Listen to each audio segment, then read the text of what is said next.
हे नेत्यांच्या हातात नाहीये. हे नेता सगळं करू शकत नाही. हे सर्व करण्याची ताकद आणि क्षमता कोणामध्ये आहे? तर मेहनत करणाऱ्या या छोट्या कार्यकर्त्यामध्ये. तुम्ही आणि आम्ही सर्वांनी ठरवलं की होय आम्हाला त्या दिशेने जायचं आहे, तर ते सहजपणे शक्य आहे. मी तुम्हाला खात्रीने सांगतो की हे करणं आणि हे अनुभवणं तुम्हाला आम्हाला सर्वांना या 5 वर्षात अनुभवायचं आहे.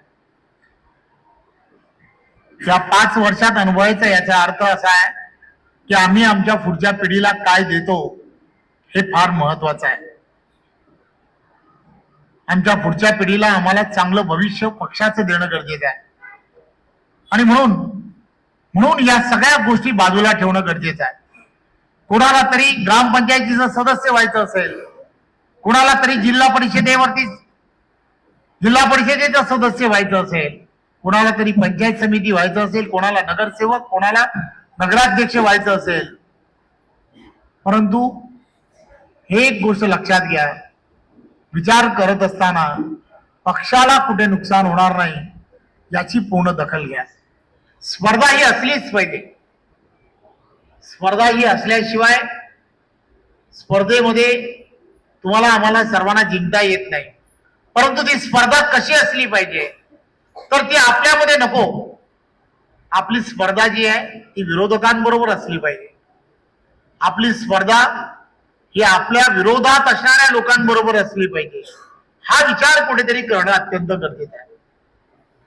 माझे आपणा सर्वांना विनंती आहे की तुम्ही आम्ही सर्वजण या गोष्टीचा विचार जर आज केला आणि या गोष्टीचा संकल्प करून जाणं अत्यंत गरजेचं आहे. तुमच्यासारखे सक्षम कार्यकर्ते, सक्षम पदाधिकारी या रत्नागिरीमध्ये आहेत. मला खात्री आहे की हा रत्नागिरी जिल्हा हा तुम्ही आम्ही सर्वजण या ताकदीवरती सहजपणे जिंकू शकतो. आम्हाला आमची ताकद, आमची क्षमता, आम्हाला दुसऱ्यांची तुलना करायची गरज नाही. कोण मोठा आहे कोण छोटा आहे याची तुलना करू नका. आम्हाला जे संघाने शिकवलं आहे की आम्हाला कोणाची रेष पुसायची गरज नाही. आपली जी रेष आहे ना तिलाच मोठं करायचं आहे. ती एवढी मोठी करा की मग सगळं सोपं आहे. आणि म्हणून मी आपणा सर्वांना पुन्हा एकदा मी आपल्या सर्व रत्नागिरीमधील असणाऱ्या दोन्ही जिल्ह्यामधील कार्यकर्ते, पदाधिकारी या सर्वांचे खूप खूप आभार मानायला आलो आहे की तुमच्या असणाऱ्या त्यागात आणि समर्पणातूनच आणि तुमच्यासारख्या असणाऱ्या असंख्य महाराष्ट्रातील अशा कार्यकर्त्यांमुळेच की ज्या कार्यकर्त्यांनी पक्ष आदेशाबरोबर राहणं पसंत केलं, यांच्यामुळेच आज महायुतीचा हा जो विजय आहे हा विजय शक्य झालाय. आणि म्हणून आज पुन्हा एकदा आपल्या सर्वांना एवढीच विनंती करणार आहे की आपापसामधील असणारे गट हे सगळे सोडा. पक्षामध्ये प्रत्येकाला संधी आहे. 3 वर्षानंतर हा बदल हा नेहमी आहे. त्यामुळे या बदलाबरोबर चालायला आपल्याला शिकलं पाहिजे. त्या बदलाबरोबर ज्या नेतृत्वाच्या सानिध्यात आपण काम करतो त्याला आपला नेतृत्व प्रमुख अध्यक्षीय पार्टी असल्यामुळे अध्यक्षाच्या नेतृत्वात आपल्याला पुढे जायचं असतं. त्यामुळे प्रत्येकाने त्याच गोष्टी लक्षात ठेवून येणाऱ्या प्रत्येक निवडणुकीला सामोरे जा. भारतीय जनता पार्टी प्रदेश नेतृत्व हे तुमच्या बरोबर आहे.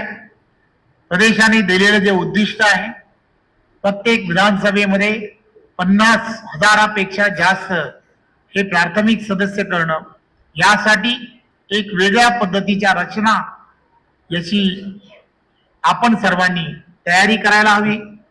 प्रत्येक कार्यकर्त्याने, पदाधिकाऱ्याने त्याचा प्रवास वाढवणं अत्यंत गरजेचं आहे. होतील प्राथमिक सदस्य असं नाही. मला करायचे आहेत, मला लोकांपर्यंत जायचं आहे, मला लोकांना पटवून द्यायचं आहे की भारतीय जनता पार्टीची विचारसरणी काय, राष्ट्र प्रथम, पक्ष नंतर आणि त्यानंतर स्वतः. हे तर रत्नागिरीने तर सिद्ध केलं आहे. हे तुम्हाला आम्हाला सर्वांना लोकांपर्यंत पुन्हा पुन्हा ही विचारधारा लोकांपर्यंत नेली पाहिजे. ही विचारधारा हिला अजून वृद्धिंगत करणं हे तुमचं आमचं सर्वांचं काम आहे आणि त्यासाठी प्राथमिक सदस्यत्व ही सर्वात मोठी भूमिका करते. या संपूर्ण जिल्ह्यामधील असणाऱ्या तीनही, या जिल्ह्यातून असणाऱ्या 3 आणि वरतून असणाऱ्या 2 अशा दोन्ही या 5ही असणाऱ्या विधानसभेमध्ये जवळजवळ 50,000पेक्षा जास्त सदस्य करणं. रोज या सगळ्या गोष्टीची आपल्याला माहिती अपडेट ही जिल्हाध्यक्षांकडे नेहमी येत राहते. त्यामुळे एकही दिवस खंड न पाडता या प्रक्रियेचा भाग बना. आपले प्रदेशाचे अध्यक्ष यांनी 1.5 कोटी प्राथमिक सदस्य करण्याचं उद्दिष्ट ठेवलंय. त्यामधलं या संपूर्ण रत्नागिरी जिल्ह्यामध्ये फक्त 2.5 लाख हे आपल्याकडे असणारं उद्दिष्ट आहे. त्यामुळे मला खात्री आहे की आपण सर्वजण त्या दिशेने, त्या पूर्ण ताकदीने प्राथमिक सदस्यता या विषयामध्ये जास्तीत जास्त लक्ष द्या. आणि पुन्हा एकदा आपण सर्वांनी जे आपण सर्वांनी केलेले ठराव आहेत ते ठराव नक्की पूर्ण होतील याची मलाही पूर्ण खात्री आहे आणि माझेही त्याला अनुमोदन आहे. धन्यवाद. जय हिंद, जय महाराष्ट्र.